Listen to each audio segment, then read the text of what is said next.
பொங்கல் பரிசு தொகுப்புக்காக அரசு கொள்முதல் செய்யும் செங்கரும்பு ஒன்றுக்கு 40 ரூபாய்க்கு மேல் விலை நிர்ணயம் செய்ய வேண்டும் என தேசிய தென்னிந்திய நதிகள் இணைப்பு விவசாயிகள் சங்கம் வலியுறுத்தியுள்ளது.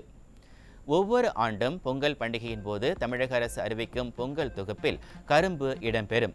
இதனை விவசாயிகளிடமிருந்து கொள்முதல் செய்து நியாய விலைக் கடைகள் மூலம் குடும்ப அட்டைதாரர்களுக்கு கொடுப்பது வழக்கம்.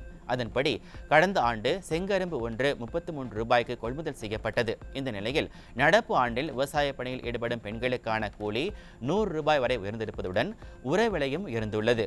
இதனால் செங்கரும்பு ஒன்றை 40 ரூபாய்க்கு கொள்முதல் செய்ய வேண்டும் என தேசிய தென்னிந்திய நதிகள் இணைப்பு விவசாயிகள் சங்கத்தினர் வலியுறுத்தியுள்ளனர்.